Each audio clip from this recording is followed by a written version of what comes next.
សួស្តីបងប្អូនអ្នកទី7ទី8ទាំងអស់គ្នាបាទថ្នាក់បឋមក៏អាចរៀនបានដែរលំហាត់នេះបាទតាក់ទងជាមួយនឹងការបដូរប្រភេទទៅជាចំនួនទស្សភាគបាទអញ្ចឹងយើងដឹងហើយប្រភេទគឺមានទម្រង់ A លើ B A និង B ជាចំនួនកូដ relative B ខុសពី0ណាបាទអញ្ចឹងកាលណា B ស្មើ0ប្រភេទហ្នឹងវាអត់មានន័យទេបាទអញ្ចឹងយើងបដូរទៅជាចំនួនទស្សភាគវាលេខដែលមានក្បៀសហ្នឹងអាហ្នឹងគេហៅចំនួនទស្សភាគបងប្អូនអរគ្នាបាទអញ្ចឹងយើងមកមើលយើងមានពី A ដល់ F ដែល A យើងគឺ9ភាគ10អញ្ចឹង9ភាគ10បដូរទៅជាលេខក្បៀសឬក៏ទៅជាចំនួនទស្សភាគយើងបដូរយ៉ាងម៉េចអញ្ចឹងយើងមើលទៅលើភាគបែងរបស់វាបាទភាគបែងរបស់វាមាន01បាទអញ្ចឹងបើសិនជាភាគបែងមាន01ក្រោយក្បៀសគឺមានលេខមួយខ្ទង់បាទអញ្ចឹងយើងស្មើនឹង0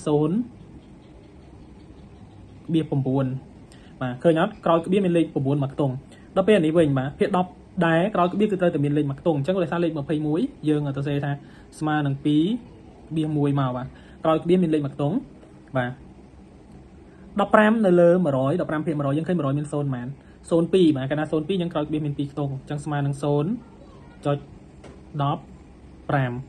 យើងមើលបន្តទៀត1នៅលើ100មាន0ប៉ុន្មាន02បាទអញ្ចឹងក្រោយក្បៀសគឺត្រូវតែមានលេខ2ខ្ទង់អញ្ចឹងបើមានអីដាក់ទេគឺដាក់លេខ0.01មកបាទអញ្ចឹងណាមិនមែន0.10ទេព្រោះអី0.10អាខាងក្រោយហ្នឹងវាគ្មានន័យទេលេខ0បាទយើងមើលទៀត213នៅលើ100បាទលេខ0ប្រហែលភាគបែង100មាន02អញ្ចឹងក្រោយក្បៀសគឺត្រូវតែមានលេខ2ខ្ទង់អញ្ចឹងគឺ2ក្បៀស13 225នៅលើ10 10មាន0ប៉ុន្មាន01អញ្ចឹងក្រោយក្បៀសគឺត្រូវតែមានលេខ1ខ្ទង់អញ្ចឹងយើងបានទៅជា22.5បាទអញ្ចឹងសង្ឃឹមថាវីដេអូនេះអាចជួយជាកន្លឹះក្នុងការបំលែងឬក៏បដូរប្រភេទទៅជា